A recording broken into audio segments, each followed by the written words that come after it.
수험생 여러분 안녕하십니까. 에듀마켓에서 건축기사와 건축산업기사를 담당하고 있는 안남식교수입니다. 전 시간에 이어서 제5절 지역 및 지구의 건축물입니다. 자, 지역과 지구가 약간씩 틀린데 요거 이제 저 뒤에 한 3-4시간 뒤에 국토기획법에서 자세하게 설명을 드리고요.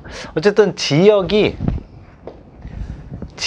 조금 더 넓은 구역이고요. 그리고 지구가 그보다는 조금 좁다 이렇게 생각하시면 됩니다. 저희가 보통 어떤 도시나 군이나 이 전체 지자체단체 행정 체계가 뭐 무슨 구가 있고 그 안에 동이 있고 이러죠. 그 동도 뭐 1동, 2동, 3동 이렇게 좁혀 있듯이 전체 큰 게 지역이고 그 세부적인 게 지구다. 이 정도만 생각하시면 됩니다. 어쨌든 어떤 지역에 있어서 건축물을 이제 건축을 하게 되는데 그때 여러 가지 케이스가 있습니다. 한 3가지 정도, 4가지 정도가 있는데요. 시험에는 굉장히 원래는 굉장히 많지만 시험에는 요 한 3-4가지만 나오게 됩니다. 건축물의 대지가 지역, 지구 또는 구역에 걸치는 경우에 어떻게 되겠느냐. 지금 요걸 얘기하는 거죠. 어떤 구역으로 이렇게 딱 나눠놨는데 이렇게 각각의 대지가 어떤 A라는 구역에 쏙 들어갔던가 B라는 구역에 쏙 들어가면 상관이 없는데 이게 반쯤 걸쳐 있으면 어떻게 되느냐. 지역, 지구가 녹지지역, 자, 특별하게 녹지지역이라는 건 흔히 얘기하는 그린벨트죠. 그린벨트. 그래서 식물이 많고 뭐 이렇게 숲이나 나무가 많은데 거기 건물을 지을 수 없다라고 하는 그런 그린벨트나 방화지구 뭐 이런 데는 제외하고요. 구역에 걸치는 경우가 있습니다. 자, 원칙이 어떻게 되느냐. 건축물 및 대지의 전부에 대해서 그 대지에 과반이 속하는 지역, 과반이라는 게 바로 50% 초과입니다. 초과. 예를 들어서 딱딱 반반이야. 50%야. 그러면 구분을 못하는 거죠. 누가 우세한지 모르지만 여기가 51%고 여기가 49%야. 그러면 이쪽이 과반이죠. 과반에 속하는 지역 또는 지구 안의 건축물 또는 대지 등에 대한 그 규정을 그대로 적용을 한다라는 거예요. 과반의 그 대지에 속하는 구역의 규정, 그걸 원칙으로 하는데, 그런데 특수한 경우가 있습니다. 2번 보시면 건축물이 미관지구에 걸치는 경우, 그러니까 다른 지구가 있고 미관지구가 있습니다. 건축물 및 대지의 전부에 대해서 미관지구 안에 건축물 대지 등에 관한 규정을 그대로 적용을 한다. 전부 그 대지에 다 속하 있지 않다 하더라도 미관지구가 이렇게 되는 거죠.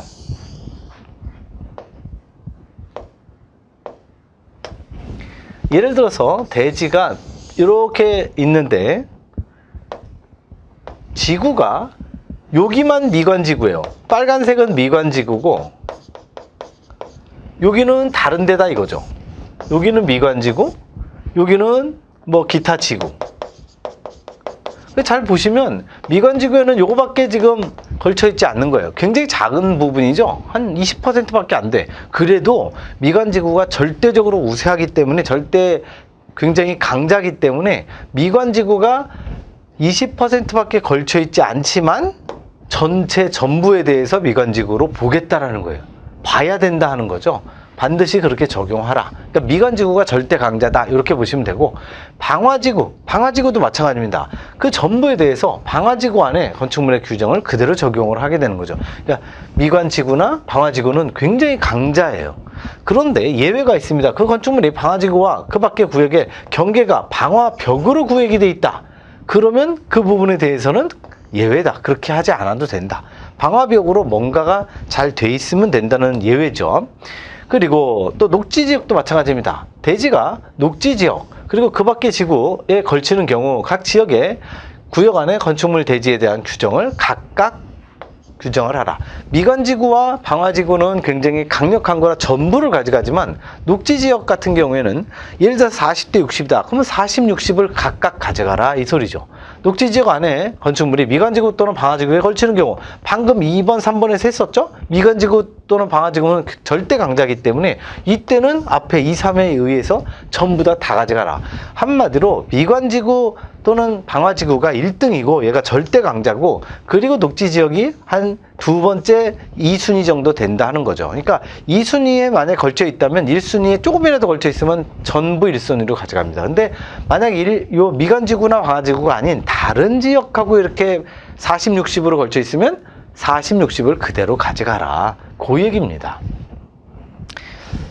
그렇게 보시면 되고, 자, 2번부터는 건폐율과 용적률에 대한 정의와 각각의 표 내용 갑니다. 건축물의 건폐율 갑니다.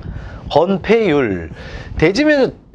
정의가 대지면적분의 건축면적 곱하기 100 이렇게 되어 있습니다. 대지면적, 땅의 면적이죠. 땅의 면적을 여기까지가 우리 내 땅에서 인접대지 경계선까지 전부 다 계산을 한 거고, 항상 그 수평 투영 면적으로 한다고 그랬죠. 건축 면적 정의 나왔었죠. 건물의 외벽의 중심선으로 둘러싸인 수평 투영 면적, 그거 대지 면적분의 건축 면적을 건폐율이라고 합니다. 근데 대지에 2층 이상 건축물이 있는 경우, 그러면 이게 2층이 아니라 각각의 이동이죠. 이동.